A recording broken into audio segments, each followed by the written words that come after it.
These my dollars make it hurt.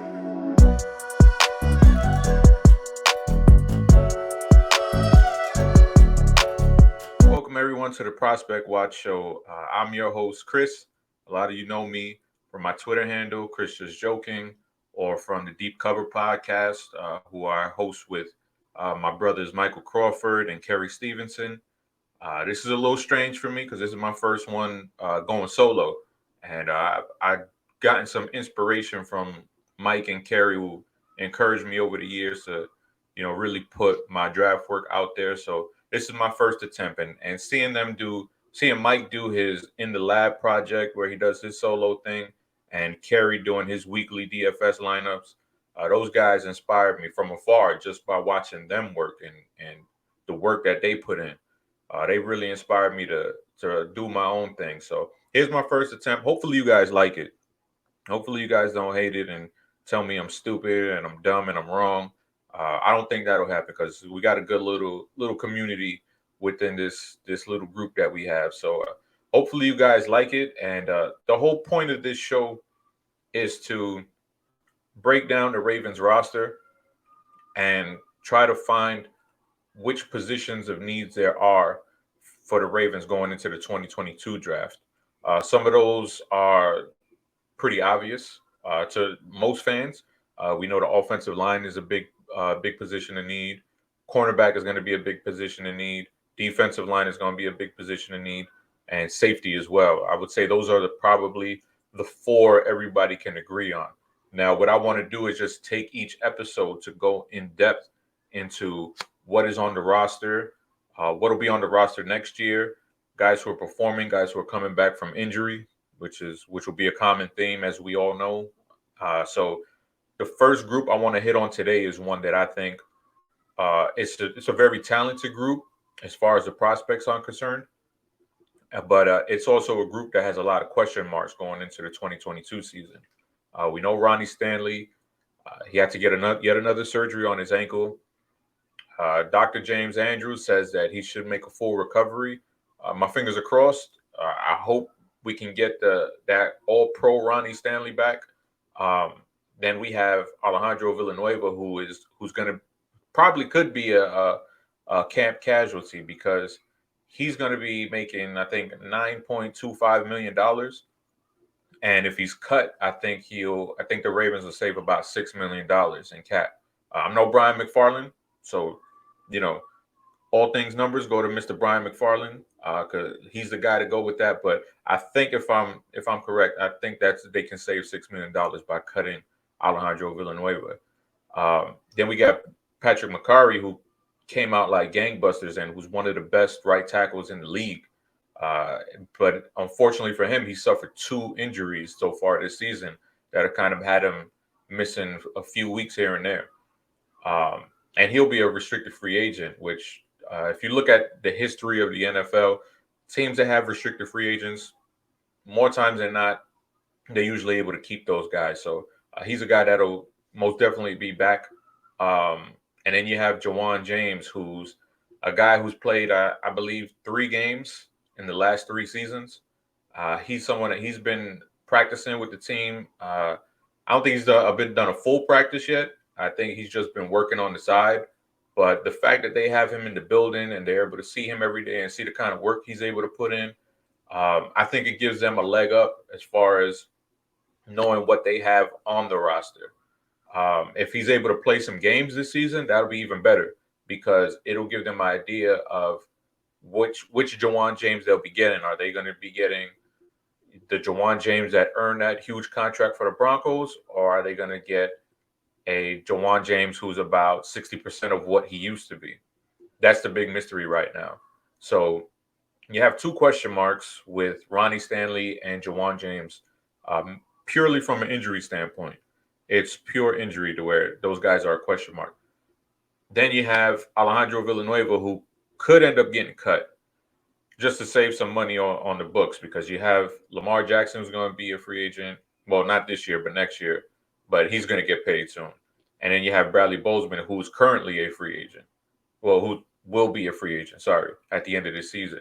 So those are guys who are going to have pretty big contracts. So any money you can save by any means, you have to take a look at. So that's why I put Alejandro Villanueva there. The good news is the draft prospects that are coming out this year, it's a really good bunch. It's not a top heavy class.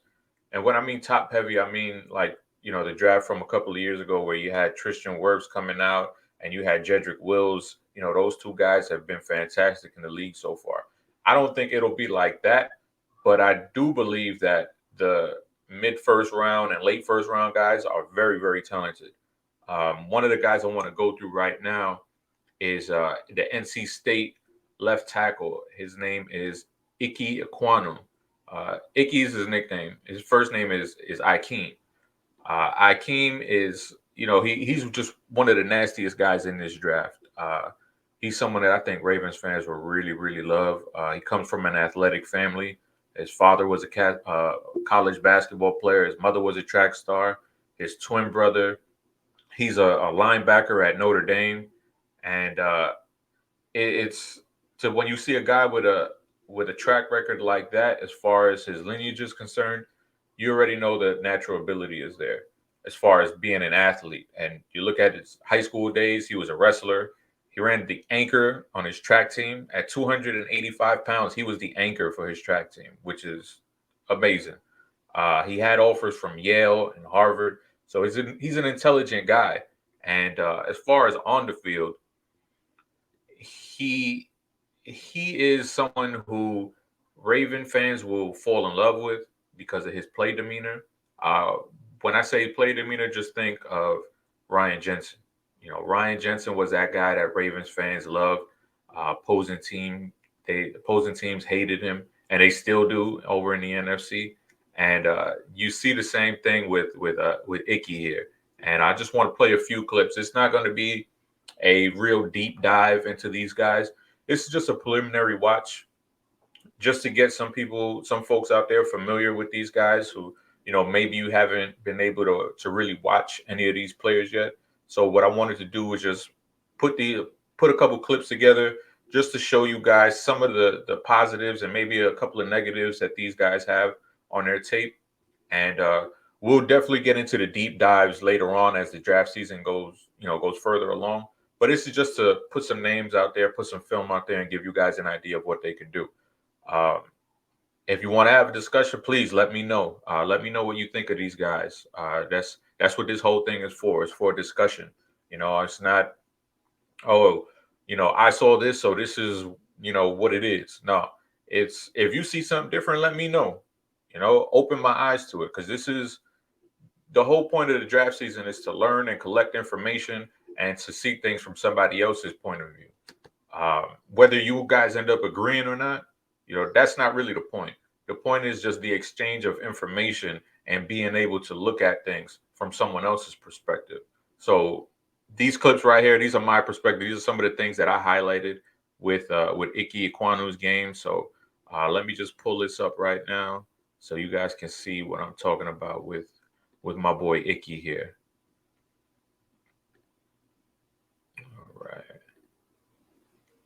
All right, so right here you have a 2020 film. This is against the Miami Hurricanes last year. And this first clip, this is something where it shows off his athletic ability as far as being a linear athlete, and just also his finish and just demeanor on the field, where he, you can just see the enthusiasm that he plays with. And let me stop talking and run this clip right here. You see him up here, and then you see him, and he's stalking now. And that's one of the top safety prospects in the draft right now, Bubba Bolden, who he's tossing. And just look at the athleticism to get up and then just hit another gear. It's rare that you see an offensive tackle be able to run that fast and that smoothly, and be able to find those safeties and be able to really lay a hit on them like that. And you can tell he relishes that. And he just sends Bubba Bolden all the way down to California with that block. And another clip I wanted to show you guys. Let's see where it is. This one I wanted to highlight because it shows off his ability to finish. And now the thing I love about this play is, so right here, you see him here at left tackle on the edge, and the quarterback is so far away from this play. And so many left tackles would have just been content with, all right, quarterback is all the way back there. I'm all the way out here on an island with this guy. My guy is blocked up. I'm good. Like, job done. That you see that a lot from offensive linemen. But with Icky, he's not satisfied with just getting the block. He wants to take souls out there and he wants to bury people. And just watch what he does at the end of this play. He wants to make sure you have no shot at making any kind of play. And that's what I love about him. And quite frankly, that's something that's been missing from the Ravens offensive line. I was having this talk with Michael Crawford, and we couldn't really come up with a guy who's nasty in demeanor like that. It's something that you really want to incorporate as far as having a quote unquote bully. And it's imperative to get that. If you want to form a bully, you need to get guys who can be bullies. And right now they don't really have that nastiness or that guy with the demeanor that you would want from an offensive lineman.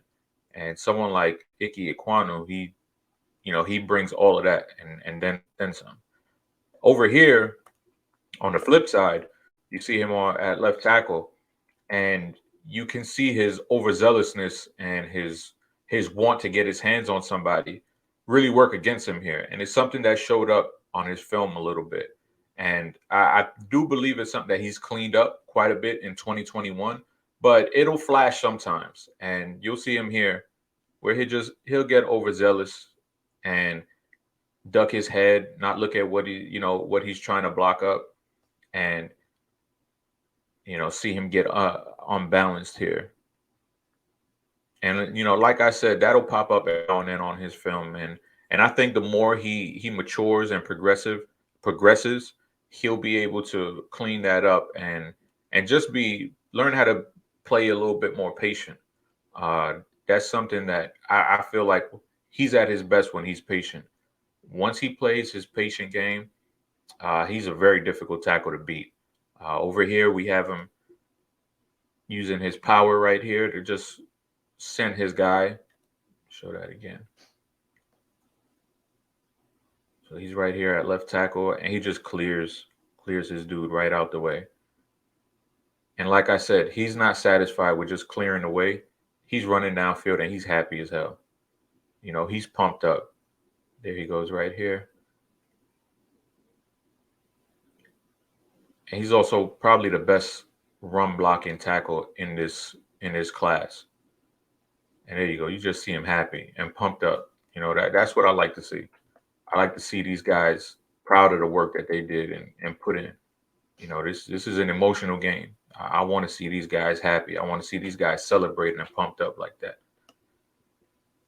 And then as far as the patience that I was talking about, this is a clip here where he just shows how well he can play when he's balanced and when he's patient. Now here you see him left tackle going up against Quincy Roche, who's one of the best edge defenders in last year's draft. And you just see Icky here just be nice and patient and trust his technique and his ability. And that's hard to beat. That's very clean right there. That's very smooth. And that's what you want to see from him. When he's patient and he plays within himself, he is someone who is a problem to deal with. And right now, Icky's probably, I would say he's OT2, in my opinion. Obviously, we have Evan Neal, who I'm not going to talk about. I'm not going to talk about Evan Neal because Evan Neal is a guy who probably be a top 5 pick. Ikem Ekwonu, I believe he was TDN's 21st ranked player on their big board. So it's Yet to be seen where the Ravens will draft. Maybe they'll draft mid-round. Hopefully they'll draft 32. We'll see. But 21st, he should be within that wheelhouse of where the Ravens have to draft. But right now, he's a guy that I'm really really intrigued with. Also, another player who I like a lot is Charles Cross, and he is the left tackle from Mississippi State. Charles Cross, I mean, the first thing you notice with him is just how smooth he is. He's a smooth dude, and he's not the biggest guy in the world. He was only 275 pounds when he arrived at Mississippi State, but he was a five-star player. He still has some weight to put on, but I mean, man, some of the things that he does, you cannot teach that. You can't teach that level of athleticism. You can't teach that level of smoothness and just confidence in order to trust your ability to keep up with these edge rushers, these athletic edge rushers. There's no fear in him. A lot of these guys, you'll see them. You'll know when a tackle's scared of an edge rusher speed, and you'll see them quicken up their strides and kind of loosen up their technique a little bit because they just want to get out on the edge because they're so scared of this guy's speed. And with Charles Cross, there's none of that. He isn't scared of anybody's speed. He knows he could hold up to it. And the only thing he'll have to do is I think he'll have to just pack on some more weight and just get stronger. But I truly believe that'll be something that, as he gets older, as he's in a NFL strength and conditioning program, I think that'll be something that, he'll be able to really clean up and improve. Let me get Charles Cross up here. All right, so here you see him at left tackle. And this is against Azeez Ojulari, who is one of my favorite pass rushers from last year's draft. Azeez Ojulari, he was a guy who was quick off the ball, also had really good speed to power. And, Charles Cross was not intimidated. He was not intimidated whatsoever. And you see it here.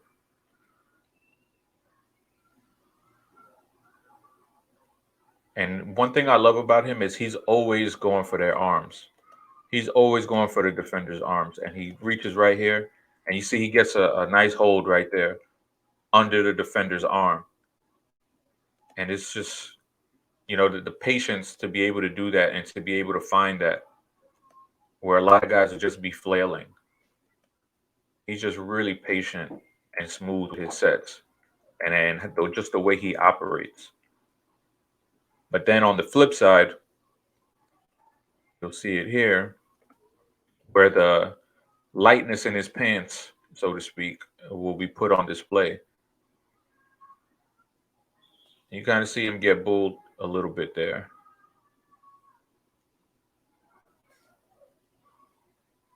What you want to see is him just, sit his butt down a little bit more and be able to kind of take that block a little bit better. Now, the big question mark with him is the run blocking skills. So in Mike Leach's system, they do not like to run the ball at all.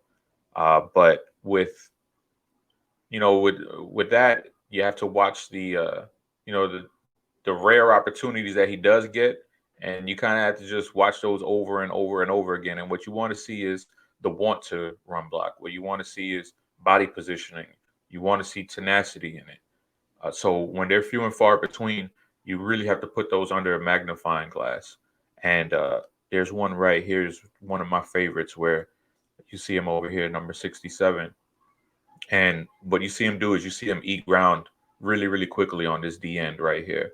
And you see him kind of shield him off to the side where the run play is going. Play it here. So you see how quick he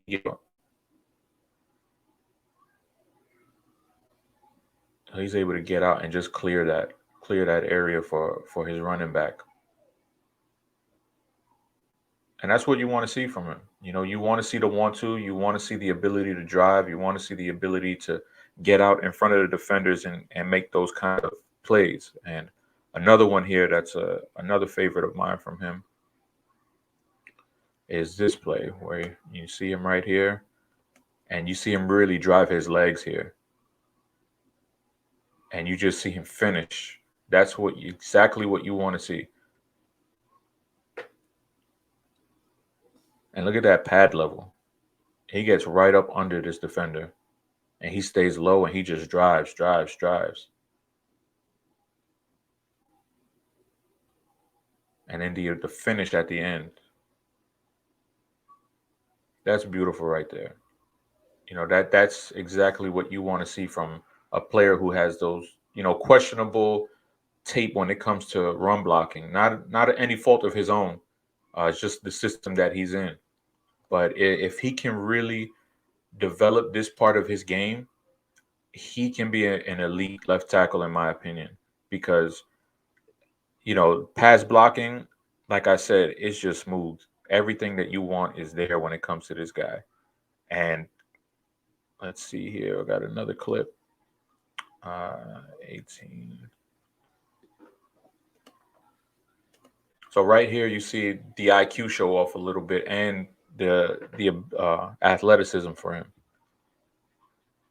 So you see him go one way, and then he's able to bounce through the other way, which doesn't seem like it's a big deal.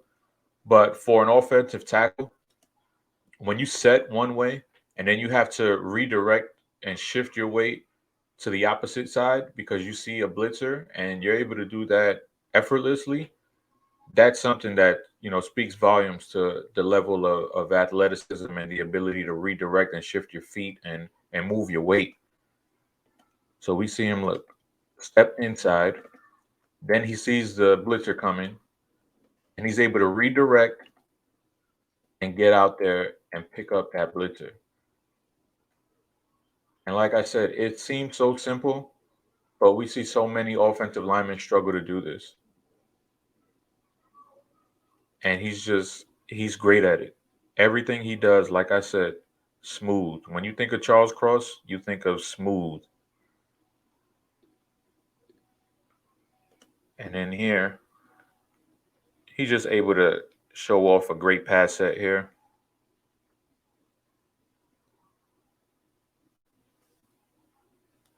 And he'll get knocked back a little bit. But he's left out on an island, and he isn't scared at all.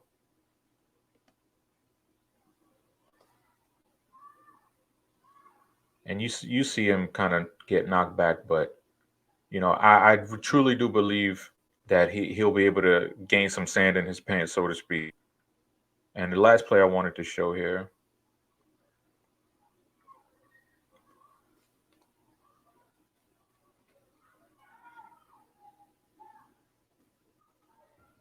This one was really nice here because he's able to find the defender's arms, and this goes back to the first clip that I showed, where he gets under Azeez Ojulari's armpit, and you see him just able to find the defender's arms,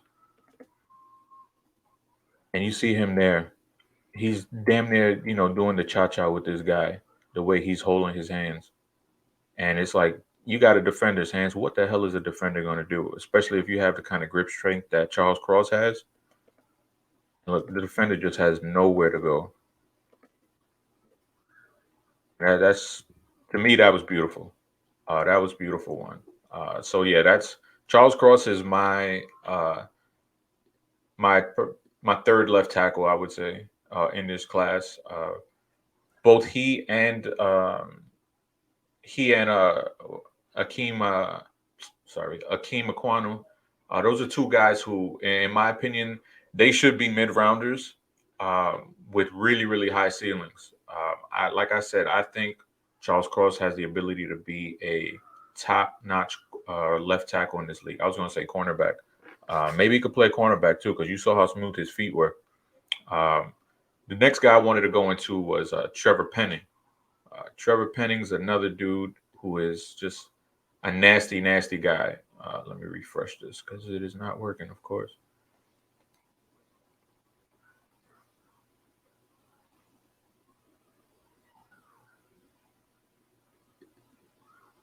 All right, so let me give you the lowdown on Trevor Penning real quick before we get into his tape. So he's another guy who was a really really lean dude coming into Northern Iowa.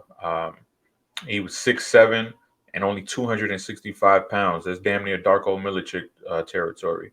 But since then, he's able to balloon up to 330 pounds. Right now, he's currently TDN's 27th player on their big board. So he's a guy who's been gaining steam. And throughout this process, he's a guy that a lot of analysts have fallen in love with and it really highlighted his game. And for good reason. You see him, he's, I would say, behind Ikem Ekwonu. He's probably the guy that is the second nastiest dude in this tackle class. And you'll see it here. You'll watch his tape and you'll be like, damn, this guy's an asshole. Like he's not a nice person. But that's what you want from an offensive tackle. So let me pull up some clips here and you'll be able to see. Sorry it's so small, but we got to work with what we got. All right, so see him here at left tackle, and he just manhandles his defender.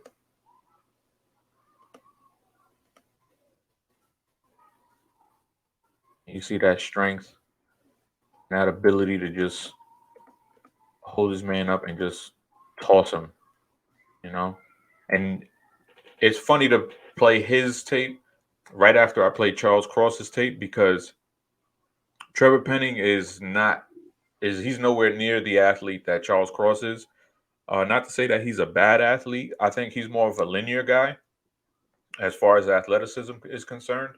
Changing direction and being able to shift his weight, uh, that's something that I would say isn't his strength.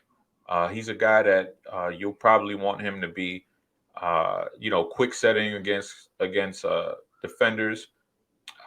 You don't want him to be left out on an island. And if you do, you don't want it to be consistently. Like Charles Cross, you could leave him on an island and you could have him vertical set and you'll be like, Charles Cross is fine. Trevor Penning, he's not that kind of guy. Like I said, you want him to, be a short setter and be able to get his hands on defenders right away, immediately. That's where his game is best, in my opinion. Let me play another one here. And right here, you're going to see him really smart in the way he uses his body to angle off the defender. You see him right here. In case you can't.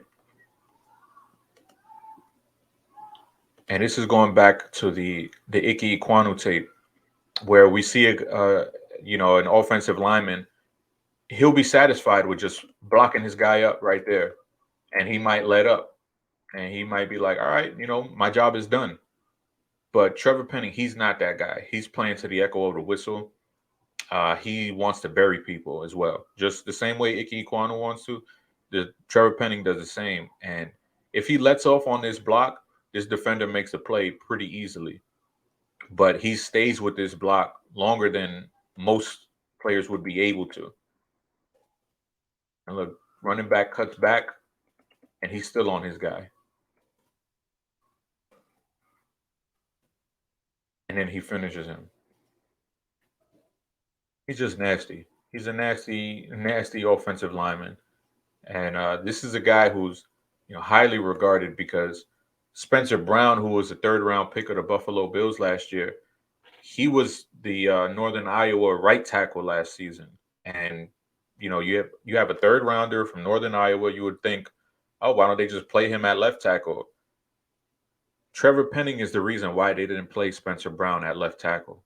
And you'll see some of the clips here, and you'll quickly see why that's the case. He's a really, really talented guy and someone who I think will probably end up being a first rounder in the 2022 draft. And here we'll see him seal off again. Another run play.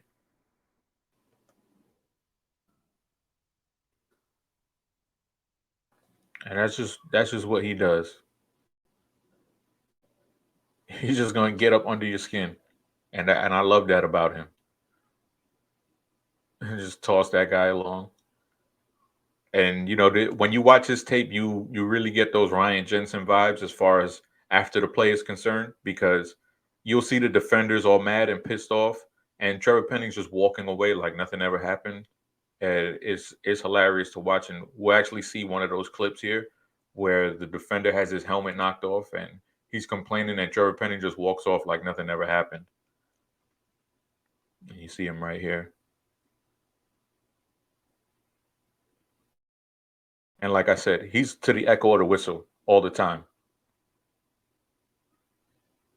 which can get you in trouble at times, but when it doesn't, it's fun to watch. Let's see here. And what I'm going to do now is pull up some pass pro clips right now to get a look at him.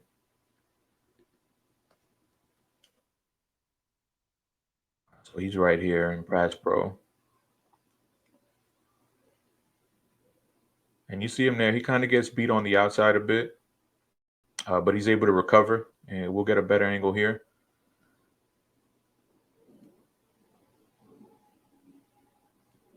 All right, so you see him out here against number 9. Number 9 is going to beat him on the outside a bit.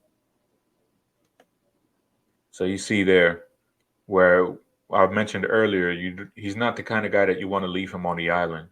He's the guy that you want him to be able to get his hands on a defender early in the rep. But he has the strength to recover here.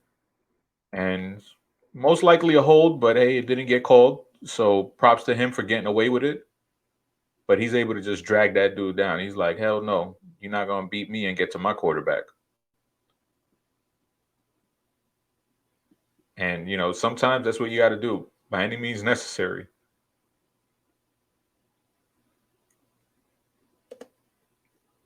And let's just get to another clip where he's just being an agitator, because those are always the fun ones.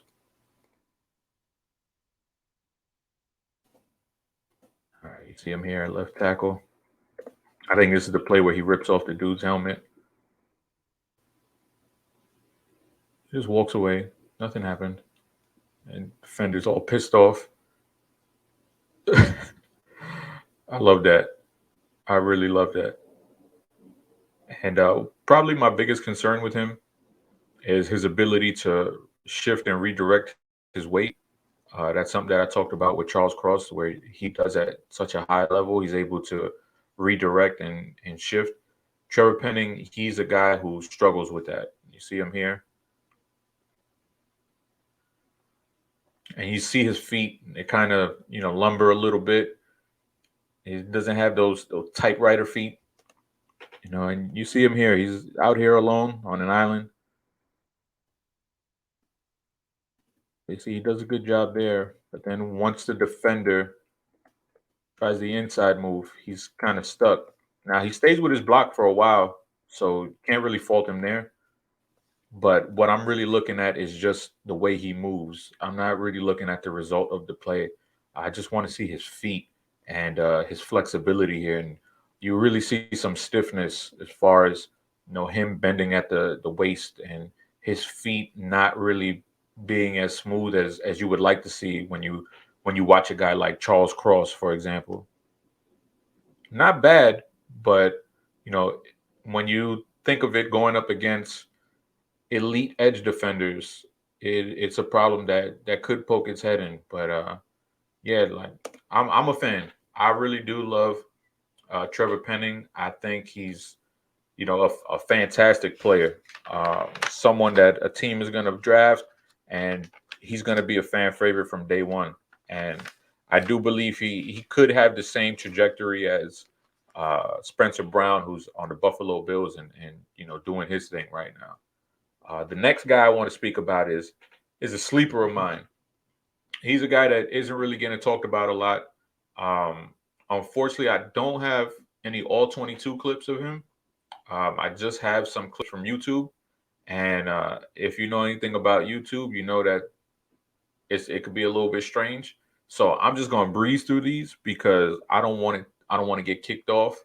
I don't want it to be taken down. So I'm just gonna breeze through some of these clips of of my man. Uh, I didn't even give you his name. Bernhard Raimann. Bernhard Raimann. He's a guy that I really, really do love. Uh, he's a former tight end. He actually played tight end in 2019 and played tight end, and he made the switch to left tackle during the COVID season, which is really, really strange to make such a big jump, especially during a season where you don't have practice time, you aren't able to work on your fundamentals. But what he did was he was able to get with some coaches and be able to work on his game and really made some huge strides as a tackle. And you can see the work that he's put in, and the dude is a natural. You know, he's 6'7", 305 pounds, still a little light. You want to see him gain some weight, but just as far as physical ability, it's all there from him. You know, he has the size. His arms, they don't look like they're that long, but I don't subscribe to that thought process of, just knowing a guy's arm length and being like, all right, he can't play. I don't subscribe to that. I think if you know how to use your body well, you know how to position yourself, you know how to use angles, you have a high football IQ, I believe you could play tackle even if you don't have the longest arms in the world. And I think that is something with Bernhard Raimann that you'll be able to see. And the funny thing is, he didn't even play football. He didn't grow up playing football. This guy's from Austria, and his first exposure to football was the movie The Blind Side. That's how he first knew about football and what kind of put the battery in his back to want to play the game. And he started playing it, fell in love with it. He was a foreign exchange student. He was able to play some high school football over in Michigan, and he was a wide receiver. So he was a wide receiver in high school. Then he moved to tight end at Central Michigan, and when he was playing, he was actually the backup tight end to a very familiar guy who is currently on the Ravens practice squad, Tony Poljan, who was the starting tight end for the Central Michigan. Then they had some guys leave Central Michigan, and he's like, you know what? Let me make this move to a tackle, and he's done it very, very well, in my opinion, anyway. I'm a really, really big fan of his game. Uh, he's just a guy that I love the way he moves. Probably behind Charles Cross, he's the guy who I really, really like his ability to shift and redirect his weight and recover when he's beat. Uh, that's something, like I said, is so difficult for offensive linemen to do. When their 300 pound man is going one way and then they have to redirect their weight the other way. That's something that's so difficult to do, and he's able to do it with relative ease. And what I want to do here is just show you guys some clips so you can see exactly what I'm talking about when it comes to this dude.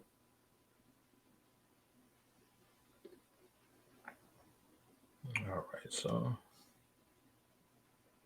it's coming up.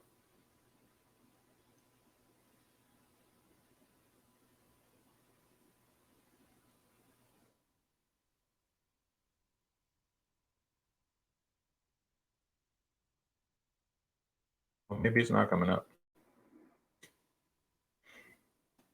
Oh, you know why it's not coming up? Because I have looking at the wrong timestamps for the wrong game. I'm looking at the Missouri game. I'm sorry. This is what happens when somebody who is technically stupid tries to do these things on his own. But hey, we're gonna make it work. We're gonna make it do what it do. All right, this is the one right here.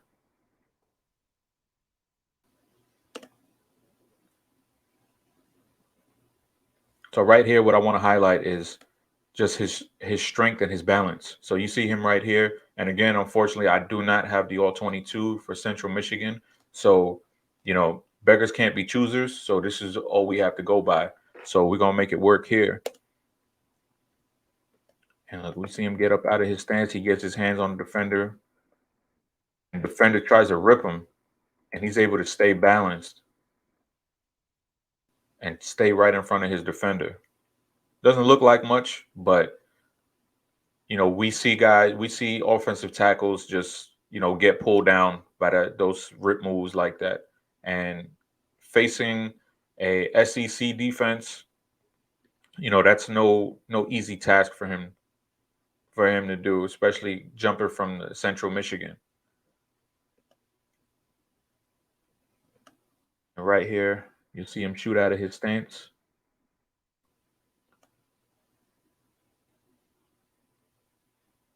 And he's able to just wall off that defender right there. And that's a defensive tackle. And I said he was light in the pants a little bit, but right here you see him go up against this DT, and you see the strength that he has. He has strength. Let's not get it twisted here. He's slight of frame, but look at that. He doesn't even move. He's able to hold his ground against a defensive tackle, which is very, very impressive.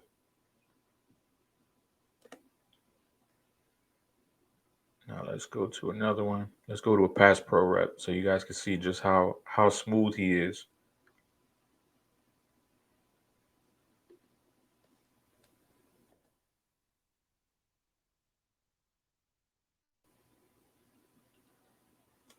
All right, here you see him out.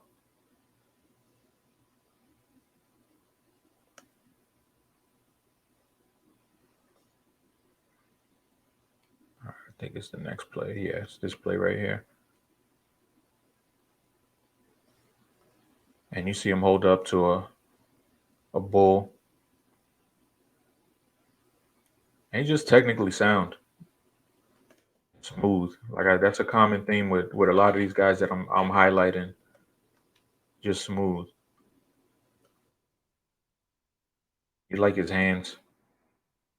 Like how he just shoots him and keeps him right in the defender's chest. That's exactly what you want to see. Great work by him there.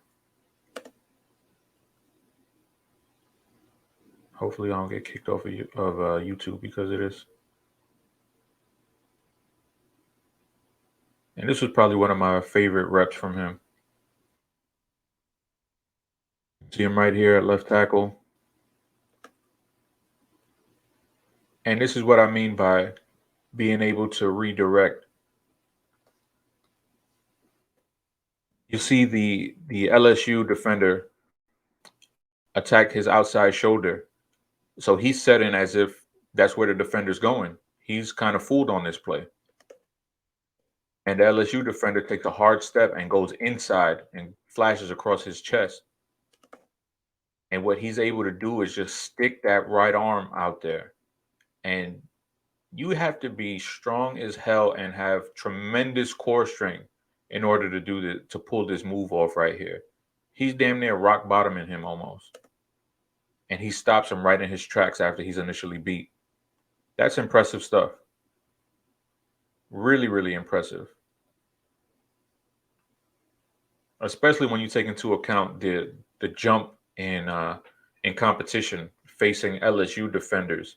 I know LSU had a down year, but those are still some 4 or 5-star recruits that he's going up against, guys who will most likely be on an NFL roster one day, and he's able to do that against them.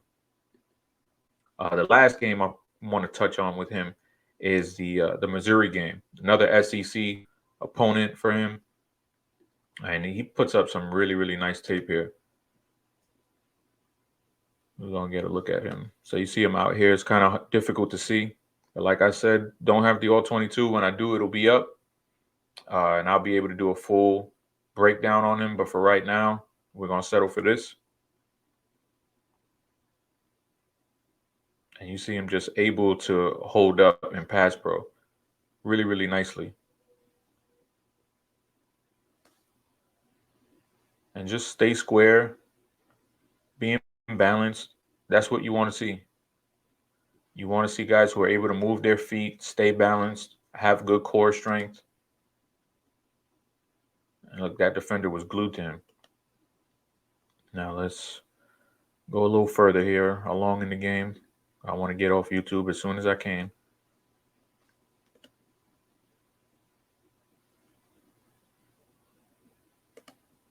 Now, in this play, I know he's going to show off some really good pad level here. Remind you, this guy's 6'7", and just watch how low he is and able to drive. Sheesh. Watch that again. So he's right here. And just look at him fire off the ball and stay low for a guy that's 6'7". And then he engages with the defender right there. He's just moving him. Get up out of here. I love that play from him.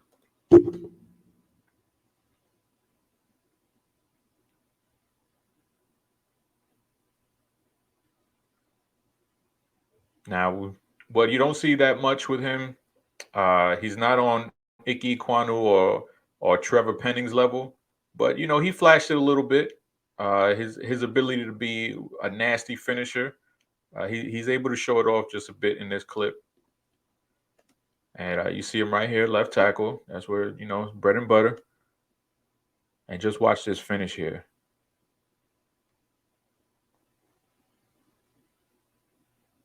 He gets beat a little bit on here, but it's a difficult play. So he holds up pretty well. He's able to keep his hands on the defender. Quarterback decides to take off. Now, like I've said before, a lot of offensive tackles, they wouldn't be able to hold the block this long, or they would think, the ball has to be out or close to out. And they would just give up once they see this, not give up, but they'll kind of let up a little bit once they see this defender move inside. But Bernhard Raimann stays with his guy throughout the whole rep. And that's what you want to see. Guys who can stay on throughout the whole rep. Now he's holding him here. No flag. Guess what? It's not illegal if there's no flag. But he stays with his guy, and he gives his quarterback a chance just by staying with his guy and finishing this play. And his quarterback's able to gain about another 4 yards because of it. And I love that. I love that tenacity. I love that no quit attitude. And just, I hate nonchalant players that are just like, all right, my job is done. No, not with this guy. He's there to play and to finish. And that's what you like to see there. And let me just show you the last play I have here. And it's coming up the next play. You see him right here, left tackle. And you see the defender try to move him and use an inside move on him. And he's not even able to move Raimann at all. You see the defender there kind of try to use a little hump move on him.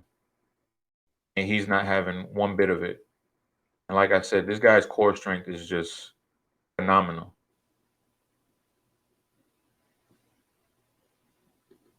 Yeah, that's my man Bernhard Raimann right there for you. So those are the players that I wanted to highlight. If you guys have any questions or any thoughts on any of these players, let me know. If you guys have any suggestions on players that you might like, I know there's some really, really good players in this class. One of them who I wanted to highlight, you know what? I'll highlight him. I'll give you guys another one. I'll give you guys one more little quick bonus one. Daniel Falaley from Minnesota. He's a huge behemoth of a man. He's 6'8", 380 pounds. So he's kind of in that Orlando Brown, size of a planet kind of guys. But his feet, like he has the footwork of a damn gazelle, because this dude is just, his footwork is really, really impressive. And he hasn't been playing football for that long. I think he's only been playing football for the past 4 or 5 years or something like that. So he's still relatively young in football years, but the athletic ability that he has is really, really impressive. I only have a few clips here of him, so this will be a quick one. Let me get my ugly face up out of here. So you see him right here. lined up. He's going to be left on an island against number 9, who's lined up really wide. And what you'll see here is the display of just his footwork. And you'll really see those typewriter-like feet on this play.